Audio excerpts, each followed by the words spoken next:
Hello there, you're welcome to CNR Extra on Citi TV. My name is Nanatufu Obuate. Coming up.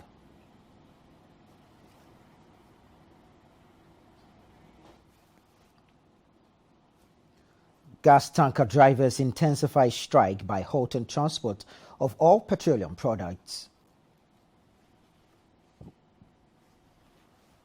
There's a strike today, sit-down strike. It's not a demonstration, a sit-down strike with on their issues or their challenges. Yes, so they all comply across the nation. No gas tanker driver is moving today.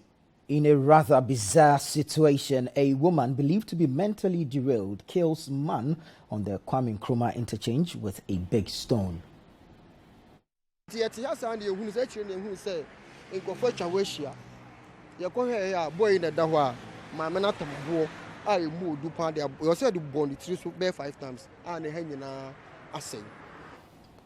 Also coming up, police in the Eastern region arrest 10 persons who forced a teacher at Enyinesi Methodist Junior High School to apologize to wayward students. I'm not too sure we maintain him in this school. At least we need to. Like the director said at the palace, we need to find another place for him. I mean, he cannot be here. We can't tell what will happen to him in particular. After, we are. And later, High Court in Kumasi grants bail to senior lecturer at the Kwame Nkrumah University of Science and Technology, Dr. Wilberforce Agri, accused of having a hand in the disappearance of his wife.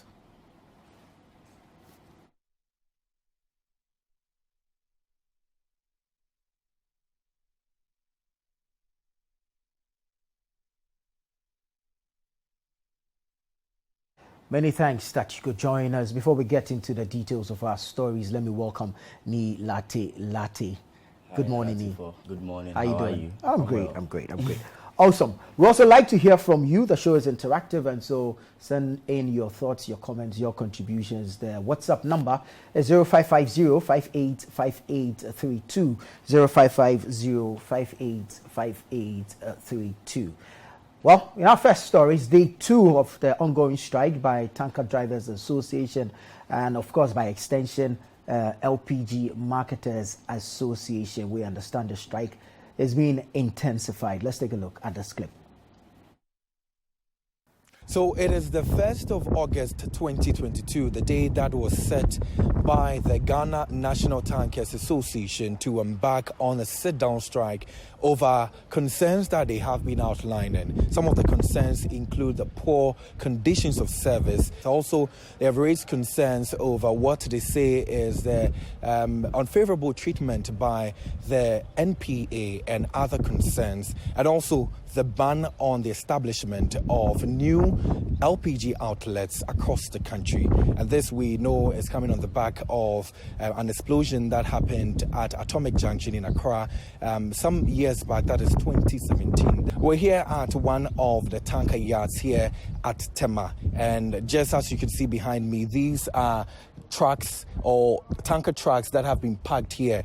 On a normal day, if these people were working, you will see very few of the trucks here. You can see some of the drivers in the vehicles there. They are just whiling away time. Some are listening to music, doing other things other than going to work. It's not the first time these drivers have embarked on an industrial action, because in February this year, the strike was also embarked on by the drivers here, and unfortunately, they say that their concerns that they raised to government were not attended to. So the sit-down strike is being embarked on by tanker drivers who cut products like petrol, diesel, and LPG. Early on, I was at the yard for the LPG tanker drivers, and I've currently moved on to another area which is being occupied by the tanker drivers who cut petrol and diesel. And to tell you, the situation is similar to what we saw back there. We understand that their leadership are also in a meeting, and we will be getting some interactions from them on what their next move will be and the engagements they've done so far. We were able to start the strike as we said, right, or as you heard, right. We start by using the LPG drivers, yes. So we are on it. It is ongoing. And how are people even complying with it? Have you been able to monitor, around the country? Yes, for our drivers, their concern is our concern, all right? Or their challenge is our concern. So anytime they brought challenge to us, we need to we address it. So once we talk to them that there's a strike today, sit-down strike, it's not a demonstration, a sit-down strike with on their issues or their challenges, yes. So they all comply across the nation. What are the concerns? For which reason you've laid down your two? Then we have two challenges, major challenges. Number one is about lifting ban on our gas filling stations, which has been already constructed by our dealers. They invest so much money in it. They took money from the bank to invest and build those filling stations. For about 5 years now, the filling stations are lying down idle. You get the point. So we appeal to authorities to reconsider so that if they will put any safety measurement, that they will comply. The second one is about a sale, which MPA brought into the system. Yes, electronic sale. Now, what is baffling us is the electronic sale. The work it does is to monitor the product. Okay, but the final report from the sale always come out as tampering of sale. So now the new twist to this whole development is that some LPG marketers companies are also joined in this particular industrial action. They say that they do identify with some of the concerns that have been raised by the Tanker Drivers Association, and also some policies by government they say would also impact their work. So we're here at one of the centers. It is called the World Gas Center here at La Branch, and so we are here to find out what really is happening. And as you can see, the whole place has been locked. You cannot enter. It is under lock now, and clearly it will be difficult for you to access this particular LPG outlet or station. There's been some artificial scarcity that has been created as a result of their solidarity. And so if you check on the other side of this particular premises, you see some people who have massed up there. They're trying to get access to the facility to be able to get LPG to buy. But as I speak to you, it's been difficult for them to move in and to go and buy LPG. You are inside there. It means that you have your cylinder there. Yes, please. I have my cylinder here, but just a friend of me who called me that I should help him to get the gas out. So when I get here, the place was locked. But actually, I pleaded with him. Then he let me inside there, having some small one. So in the process, they said the gas got finished, so they are not having any gas for us. So that's why we are still here. Will you go to another outlet to check whether or not you get LPG to buy? We don't have any hope of going to any other station because they told us that it's everywhere. The one at Pogas there, they said they don't also have some. They close down their place. Then here's the only place around this area. So we don't have any hope. If we are not getting, which means we are not going to eat for the next 5 days or 4 days until they get gas. This about I can buy like 30 Ghana. The 30 is too small for me. I don't understand. Why? And are they giving you any reasons for that? No, actually I don't ask them. But is it your first outlet that you came to buy the LPG? And you had yeah, that's my first time I came here. I buy the gas today. They meet me here today. That's my first time. Now, were they even willing to, sell to you, or when you came you had to struggle to get gas to buy? Okay, yeah. I'm not getting it to buy it for me. I struggle because even I can see people outside. They lock the gate, but I bet the guy who did the gate, hoping before I go inside the gas for me. You're still watching the Citi Newsroom here on Citi TV. Now, the National Petroleum Authority has been engaging the striking members of the tanker union, and they say that the meeting has ended inconclusively. Following what happened last week Friday, there was an urgent need to get a resolution to the issue. And so at the instance of the minister, there was a meeting that was scheduled for 10 a.m. this morning to be able to listen to the parties involved and get a quicker solution to the issues that are being raised. Regrettably, the LPG Tanker Drivers Association, the leadership couldn't make it to the meeting.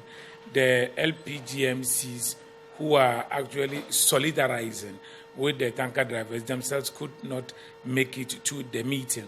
And so the meeting could not come off as planned. But obviously there is that a resolve to still be able to get them to the table and get the matter addressed as quick as possible. Well, on this matter, we know that the strike has been intensified. Now, there's an extension to all drivers that cut white petroleum products. And then also, we've heard the NPA say that it really wants to still go ahead and meet with the various stakeholders, I mean, the striking unions or associations. But then, the concerns the unions are raising, legitimate? Very legitimate, Nana Tufo, if you ask me, because these drivers, it's not as if they are against the policy of the Ministry of Energy and then the National Petroleum Authority. Their only concern is how these policies affect their livelihoods. And it's been 5 clear years since the ban on, the construction of new filling station was introduced. And they say that if you want to do such a policy and 5 years down the line, we are not able to find a common ground, and it raises a lot of concern on how this will affect their livelihoods. Nana Tufo, also of concern to them is the tampering.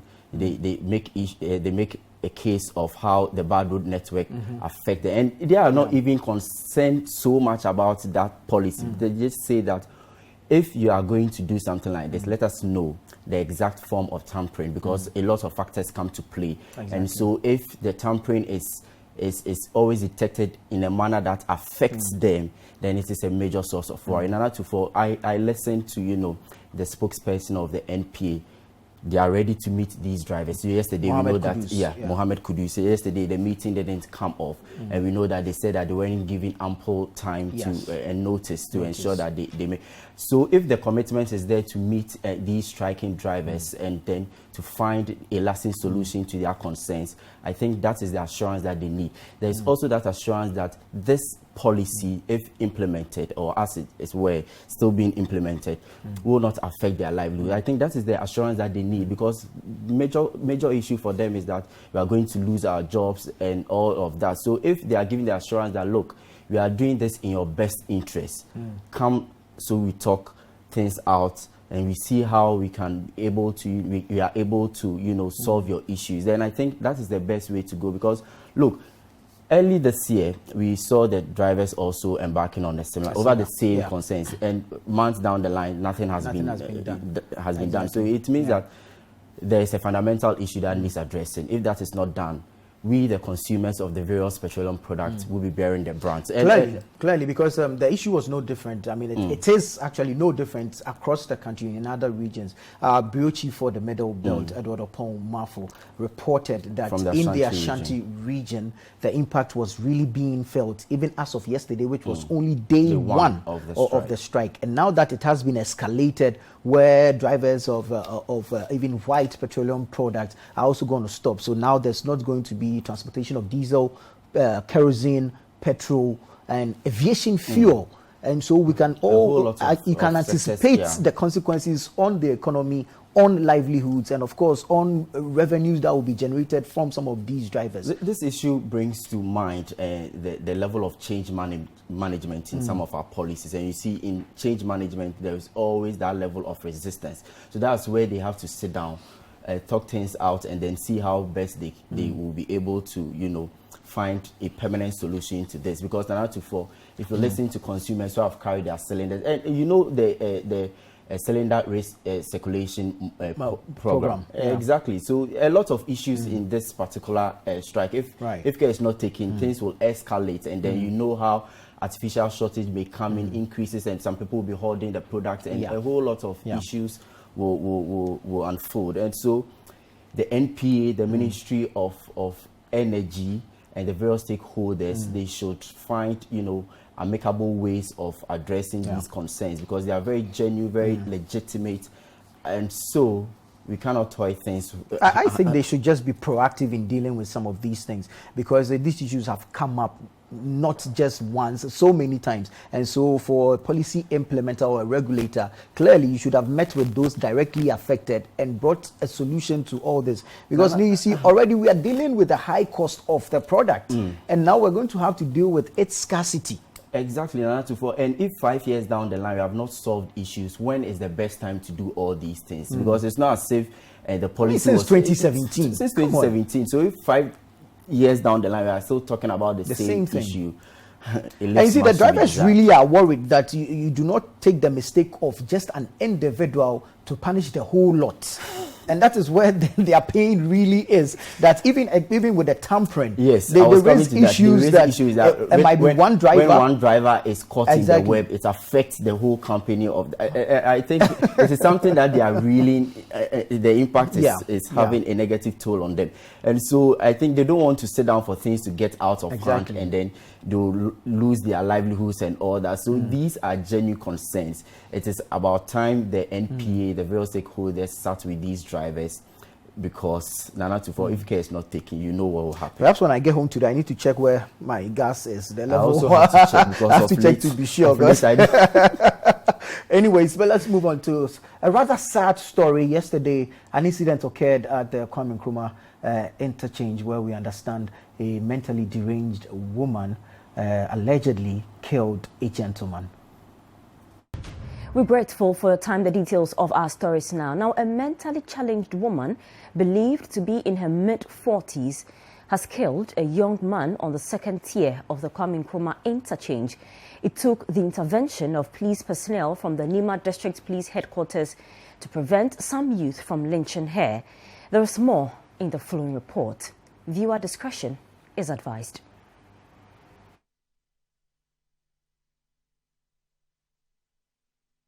Information reaching us indicate that a certain mentally derailed person has killed a young man right on the second tier of the Kwame Nkrumah interchange. The mentally challenged person used this stone right there to hit him on the head and killed him in the process. We understand the police came for the dead body of the gentleman, and the mentally challenged person has since been arrested. Because we do not want to body workers. It's on a mosa or and you saw she by a guy be the next. She may be an permanent free highway, no said be a car and the M1 because we ran a reaction just about them. You go here, boy in the Dawa, my man.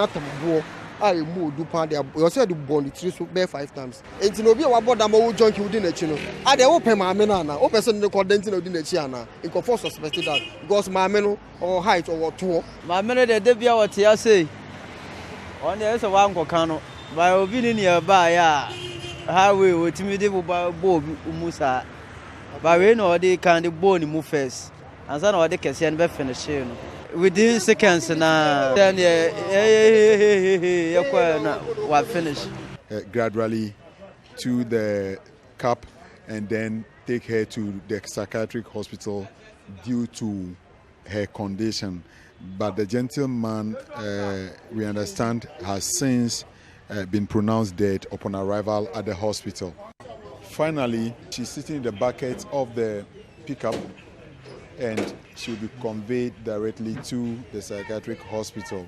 I can see blood all around her neck. Information surrounding this whole incident is quite scanty and conflicting. He wants to gather all the facts first before he can put anything in the public domain. My name is Fred Duho, reporting from the Nima Police Station for Citi News. A rather unfortunate situation there. We understand she's currently receiving some treatment at the Accra Psychiatric Hospital, but after which she's expected to be arraigned. Yeah, Nana, this is unfortunate, as you mentioned, but also incomprehensible, looking at the circumstances under which it occurred. Clearly. And it only brings one issue to mind: how we are able to rid our street of mentally deranged persons because of the kind of things they are able to do. And so if we understand that she's been to the hospital for psychiatric care and also medical attention, and for which she will be arraigned. I don't know how the law works in this particular instance, having to prove whether indeed she is mentally ill or not, circumstances under which she committed this crime and all that. So it's something that we are looking forward, because we know that the information, as Fred said, is scanty. And so police are still in their investigation, looking to see how they are able to, draw the conclusion and find a way forward. It's unfortunate that a life has been lost. And Nana Tufo, if you don't put in place social interventions to make sure that we do not have these people on our streets.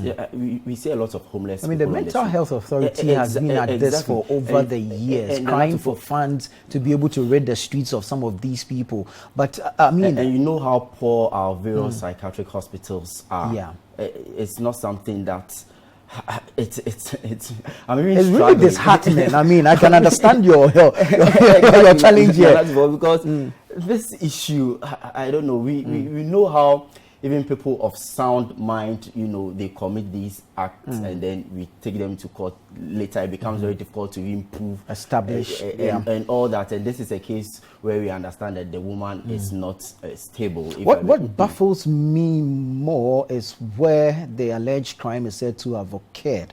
Because if you look at the second tier of the Kwame Nkrumah interchange, really, there's no pedestrian walkway. It's not a place popularly known for people to be walking.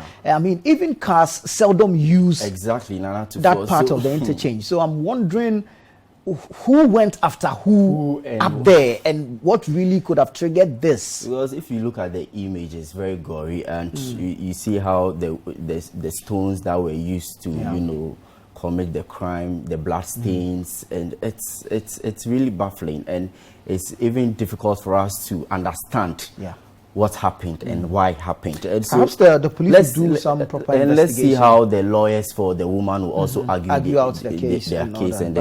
It's rather unfortunate. Very unfortunate. The life very difficult has to been lost, and RIP to the lost soul. And then we also hope that really some proper care will be given to this woman. Well, like to know what you think. Send us your thoughts, your comments, or your contributions via the WhatsApp number 0550-585832. But stay with us on CNR Extra, still ahead. Police in the Eastern Region arrest 10 persons who forced a teacher at a Nassim Methodist Junior High School to apologize to wayward students.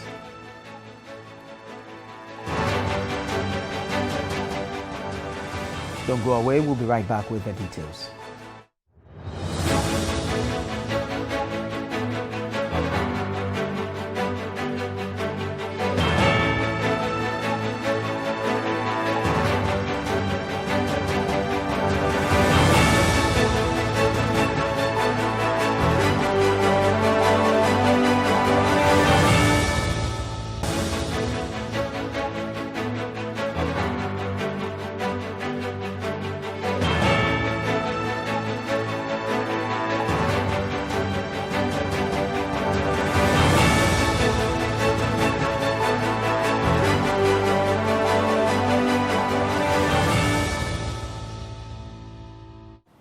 Welcome back. This is CNR Extra on Citi TV. Let's now take you to the Eastern Region, where some 10 persons have been arrested for forcibly making a teacher apologize to some wayward students. 10 persons who attacked and molested a teacher of the Nassim Methodist Junior High School after he punished some students for misconduct have been arrested by the police in Abuaka North Municipality of the Eastern Region. The 10, which includes one Form 3 student and two Form 2 students of the school, were picked up by the police at the Nassim Chief's Palace immediately after they gave their side of the story as part of a MUSEC stakeholders engagement held on Monday. There's more in the following report. Last week Thursday, the Abuaka North Municipal Director of Education, Madam Abena Jamra, announced the closure of the Nassim Methodist Junior High School after a teacher of the school was attacked and molested by some thugs for punishing some students over misconduct. The news of the attack of the teacher, coupled with threats to other teachers, forced management of the school to notify the Education Directorate, which led to the closure of the school to save the lives of the teachers who felt unsafe. The calculation topic form 3. I'm at form 2 class. I'm saying, there's a teacher in your class. Why are you here? I'm not seeing the teacher. I said, no, yeah, Neman. Mr. Anthony, then I have same teacher. Lamb Gasset, have you been a better chapter? You guys are already your own clinic. You study out of town, Worried by the closure, the municipal chief executive of the area and chairman of the Municipal Security Council on Monday held a MUSEC meeting with the Education Directorate before moving to the Nyenesin Chief's Palace for a community stakeholders engagement in a bid to resolve the issue and get the school reopened.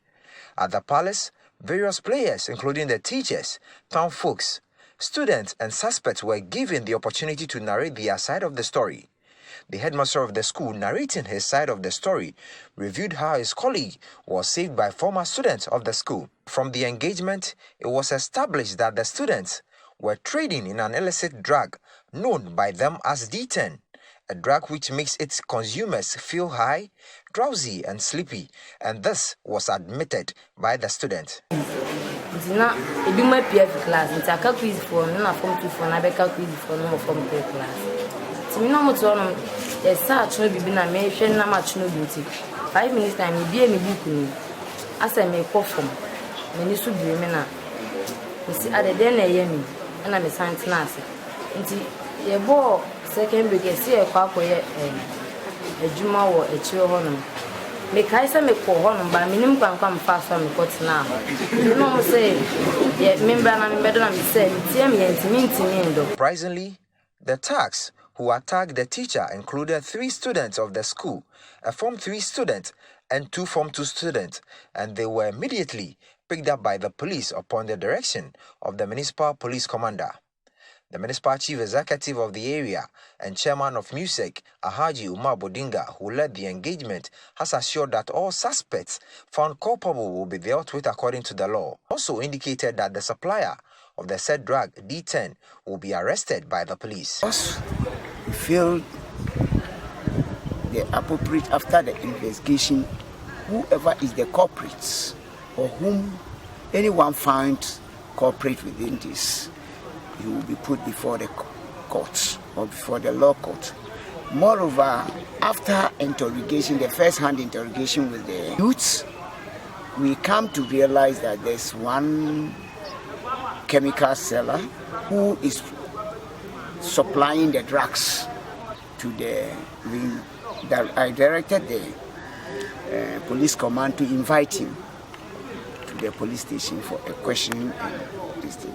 He also he has gone and they are going to interrogate him. In an interview with Citi News after the stakeholder engagement, the public relations officer of the Abuakwa North Education Directorate, Maxwell Kofi Owusu, who was happy about the engagement, indicated that academic work will resume tomorrow. We are asking all students of the University Methodist GHS to come to school. Yes, it has been open. They should come. What happened over the past week has been resolved with the help of our director, our honorable MCE, the police command. Mr. Owusu, however, indicated that the traumatized teacher may be transferred to a different school for his own safety and security. I'm not too sure we maintain him in this school. At least we need to. Like the director said at the palace, we need to find another place for him. He cannot be here. We can't tell what will happen to him in particular after, we are all gone. Alhaji Omar Bodinga believes this will serve as a warning to other members of the community. The assemblyman for the area, who welcomed the arrest of the student, says he will follow up the outcome. I'm Friday, 7 previous. Oh, my name into no Jantua, Adikamba, and answer your my Jatun to Penicom Pachon. And so 7 Marati and let's say a culture will more some police station. We knew deny Amude and Palano, a cocktail or Manuma 7. Into Yamin, a boy, mentioned DHD, now said the assembly of Cibia, Mamma, Mema for native as much.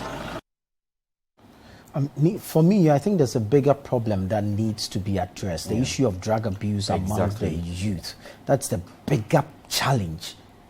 And so if the teacher is transferred over I mean, that is reason, good. That's good. That's good for his safety, yes. But what happens to the students who are engaged in the illicit drug Is there going to use? be any reformation, any, psychology? Sensitization and psychology, services must be provided.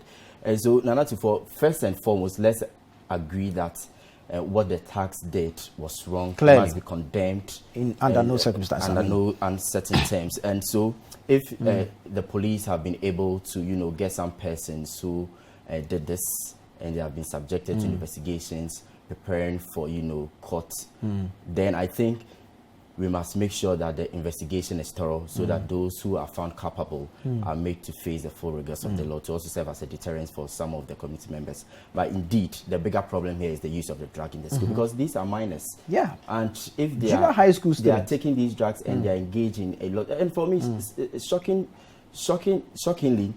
these persons who have been arrested involves three students. And two JSS students actually. It's something I can't even wrap my head over. Because see, Nana, you join community members to attack your teacher, force him to apologize for trying to correct you. But I think this. So authorities, the municipal education directorate, the municipal health directorate, I think they have a lot of work to do in this regard, because we know how bad or how negative the use of drugs among students is. It's not something, because today a teacher has been attacked, been forced to, apologize. Tomorrow it can be anything else. Exactly. People can be killed, people can be assaulted, and it will really get out of hands. And by the time we realize, everything has turned upside down. So, Nana, the bigger issue in this school, in the Eastern region, we are told, is the use of the drug. And I don't even know how they are getting these drugs. Well, if you follow the story, we understand there's an uncle to one of the students who runs a chemical store, what we would typically call a drugstore. And so, we do not know, we cannot sit here and say that the uncle passes it on to be sold. But you see, there's the trade of the drugs by the students. And then there's the abuse of the drugs by the students. And we understand that, the most common drugs they are dealing with now is the tramadol and the D10, which is highly and these intoxicating. Are drugs that must be administered under prescription. Exactly, and by a professional. Yes, and these students are getting it easily. It's a fundamental issue the authorities there must address. So even as academic work has resumed, aside from the safety issue, this health issue also needs to be tackled. All right, let's go to the Ashanti region. A missing staff of the Lands Commission, whose husband, of course, has been standing trial for his alleged involvement in her disappearance. This man, who is a lecturer of the KNUST, has been granted bail. Let's move away from the strike now. The Kumasi High Court has granted bail to a senior lecturer at the Kwame Nkrumah University of Science and Technology, Dr. Wilberforce Agri, who is standing trial over the disappearance of his wife, Rodalyn Amwa Dako, an employee of the Lands Commission in Kumasi. He has been granted bail of 300,000 cedis with one surety to be justified. At the time of filing this report, Dr. Wilberforce Agri had not yet met the bail conditions. There's more in the following report by Citi News' Bureau Chief. Rodalyn Amwa Dako has been missing since 30th August 2021, and her husband and two others have been standing trial over the matter. The two others include Yao Boateng and Justice Appiah, in whose possession was Rodalyn's phone. So far, 3 teaching assistants of the KNUST lecturer have mounted the witness box and testified.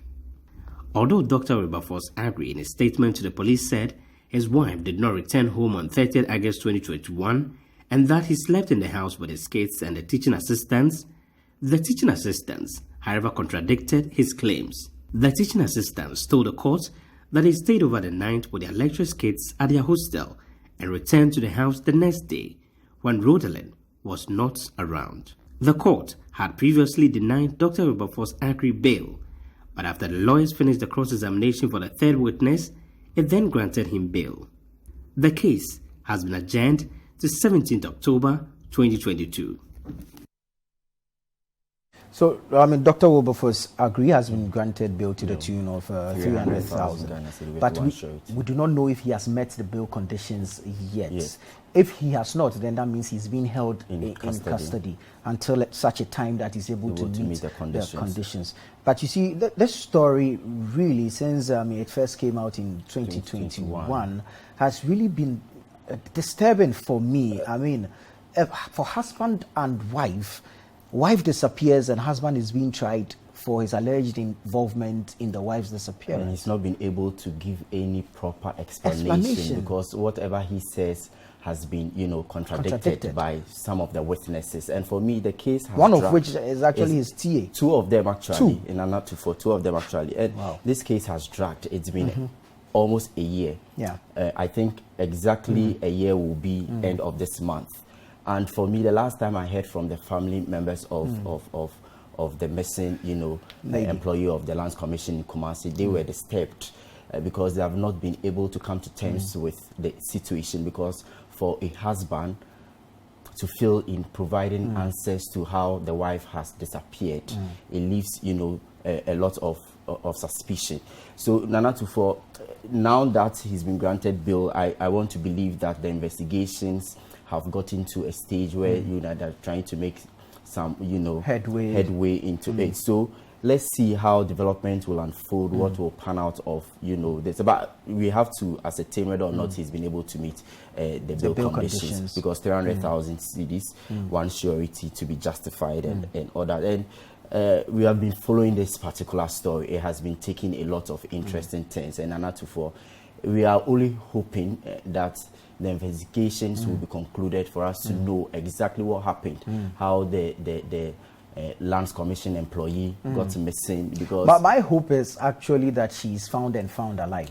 Really. Exactly. I think that's something we must also be hoping for. Exactly, because we don't want to come back here and then realize that apparently maybe she lost their life or any other thing or under any strange circumstances. So let's see how investigations. It's sad because if you follow the story, you can draw some similarities with that of the missing Takoradi girls.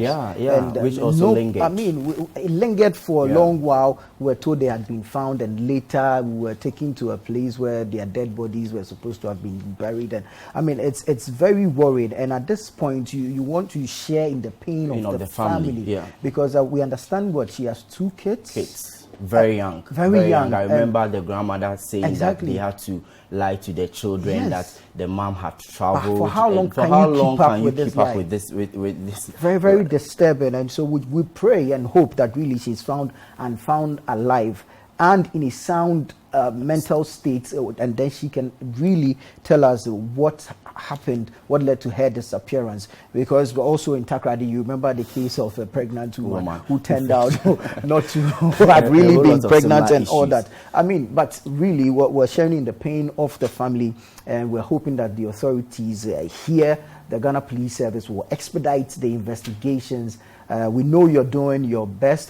Prosecution has already announced to us that they've sought advice from the Attorney General's office and all that. And also, we have not been hearing much from the police in this regard. I want to believe that it's as a result of the sensitive nature of the case. So maybe subsequently, they should be updating us the level of investigations and all that as to how they are going about the activity, so that we can even follow the story and have some relief at the end of the day.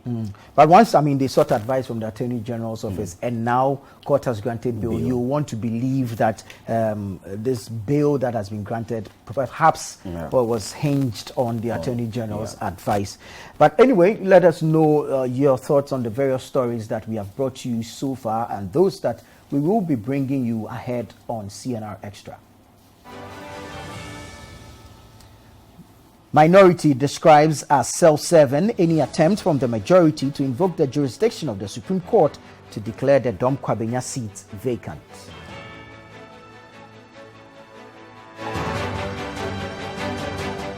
We'll tell you more. Do stay.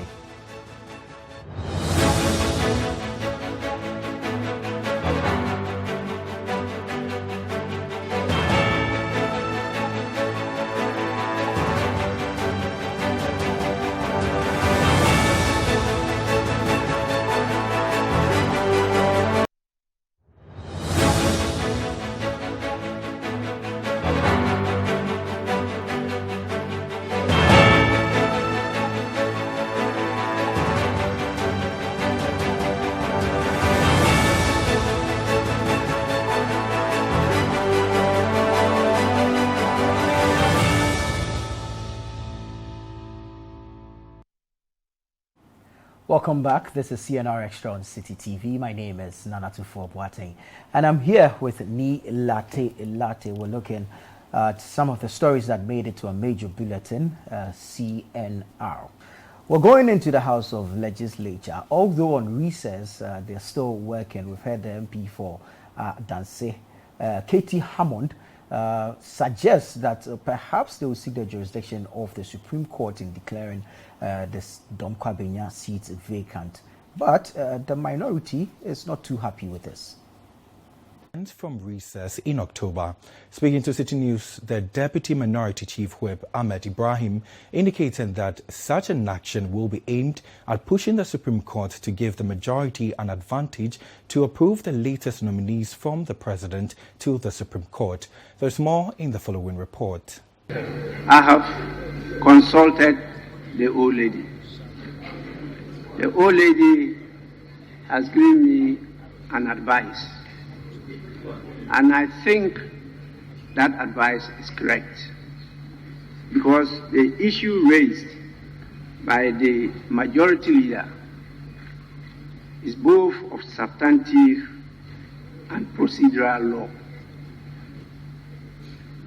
And I need time to submit to this House a reasoned, written ruling. This is how the Speaker left matters on whether or not the Domkwabenya seat should be declared vacant based on the provisions of Clause 1C of Article 97 of the 1992 Constitution, as the country awaits the ruling of the Speaker when Parliament is back from recess in October. A senior member of the majority in Parliament, Katie Hammond, has hinted that the Apex Court's original jurisdiction may be invoked. The issue is that, okay, so who now takes the further decision to remove her from Parliament? Is it plenary? Is it a committee of privileges? Is it the Speaker? Or what? I read the judgment of the Court of Appeal last, and I was even more baffled by what is being suggested. I think that, as I said, as Supreme Court will have to come to a grip with this matter and then resolve. But the minority is of the view that any move in that regard will be self-serving. Ahmed Ibrahim is the Deputy Minority Chief Whip. It will be self-serving. Could compromise Parliament. It's like what happens in Parliament is a closed book. So now you are bringing the Supreme Court into matters of a case. Listen, matters of a case on which the Supreme Court itself, interest of the Supreme Court is at stake. So what do you think that will be the move of the Supreme Court on matters like this? Your interest is at stake. Parliament is deciding on it. It's a 3-month period. Now you say that you are now coming to decide on what Parliament has programmed that we are going to decide on it by 3rd week in October. To be able to fast track the process for Parliament to be able to have the majority to pass your 4 justices for you. Do you think that the Supreme Court will look good in the eyes of democratic watchers if they do that? So clearly, Katie Hammond is a lawyer, but he must tread with caution. But for the numbers issue in Parliament, I'm struggling to understand why this should be a problem. The issue of Adjoa Safo and her absenteeism in Parliament is getting into every aspect of parliamentary affairs, even to the the vetting of the newly nominated justices of the Supreme Court. And I think the issue here is exactly about the numbers, because we know that there are 25 members on the appointment committee of Parliament, including the chairman, who is on the majority side. So it means that the 24 other members, 12 each on the side, and Adjoa Safo is a member of the appointment committee. It means that the majority will have 11 members, whilst the minority will have 11 members. So that is why the minority is raising this concern, because they fear that if the issue is taken to the Supreme Court and is decided, and let's say the seat is declared vacant, and then they are able to hold a by-election, and then the MPP, parliamentary candidate wins the election, then it will be back to 12, so they will not be able to, do whatever they want to do with the vetting of these. But I feel as if the speaker, as you heard him say, that he has consulted the old lady, and then he wants to come out with, a seasoned written ruling on the issue. I think maybe the majority should exercise some restraint, hear from the Speaker what his ruling is going to be before they head to the Supreme Court. As you know, they say Parliament is a master of its own rules and regulations. So I think maybe they should exercise some restraint, wait for Parliament to return from recess, listen to what the Speaker has, because if you listen to the argument of the two sides as far as this issue is concerned, realize that the law is clear. They follow the procedure. The majority want to go ahead to declare the seat vacant, but the minority is raising some reservations. So they should just wait for the Speaker to, because they are coming back. That'll be happening in October when the House so let's see, the 3rd week of October we learn. So let's see. I don't know, maybe they are rushing to. I'm choosing my. This was just KT Hammond saying. We do not know if this is a collective decision of the majority in the House. But then, of course, Ibrahim Ahmed sought to respond to KT Hammond and the fact that he's proposing or suggesting seeking the jurisdiction of the Supreme Court in declaring the seat vacant. But then again, you see, it was based on the Constitution that she was even referred to the Privileges Committee in the first place. And same Constitution gives the Privileges Committee the power to declare her seat vacant based on the conditions under which she finds herself. And so, Nana Tufo, we know that the Supreme Court interprets the law, so it's not wrong if they want to go. But like you mentioned, this is KT Hammond speaking. I want to believe that maybe these are discussions they've had. As or maybe let's assume. So this issue, Nana Tufo, if you ask me, I don't even know where it will head. So it's quite interesting how the two sides are handling the issue. So let's see how things will pan out. Let's see. But I want to believe that the Speaker will return and then give us a ruling as to what the House thinks of Adjoasafu's seat, and then we see because we know when they go to the Supreme Court, it's going to be an interpretation of the law. They will pick it up from there. All right. Now you do remember that some few weeks ago there was a demolition exercise in Ayawaso West of Wogon, where Gridco said some squatters had encroached on their land under some pylons. Well, the squatters are back. Barely 3 weeks after a task force made up of officials of the Ghana Grid Company, Gridco, and the police demolished structures under some high-tension lines in the Ayawaso West Wogon municipality in Accra, squatters have erected their structures again. Squatters whose makeshifts were destroyed say they are reluctant to relocate because they have nowhere to go. Citi News' Kennedy Chumesi has more in the following report read by Ellen Dapa. The Ghana Grid Company Limited, Gridco, warned developers to keep off their high-tension poles across the country. Gridco says it poses a threat to its transmission line towers and puts lives in danger. The warning follows a demolition exercise it undertook on July 12 at North Jowulu in the Ayawaso West municipality and Baoleshi in Accra. Homes of squatters numbering over 500 were destroyed despite their resistance. However, barely 3 weeks after the demolition, Citi News' visit to the area saw some squatters rebuilding their structures. Because we are also we are paying taxes, we are doing everything according to them, how they are living. We want to live like that. We don't have money, that's why we are living here. If government get a place for us to come and stay there and pay self a month, we are ready. So I don't know why, if they come 10,000 times, 1,000 times, we will redo again and again. So we are not going anywhere. So here where you dey, who do you pay rent to? Nobody. You don't pay rent? No. So how do you get light? As for the light matter, I don't know. I can't tell. Yes, because I can't say this and this and we have light here. That's what I want. I don't know. So Kwekunya Novo is an Okada rider. He tells Citi News his makeshift cost 1,000 Ghana cedis. He maintains that with the current economic hardship, he is unable to afford decent accommodation, hence the decision to stay here.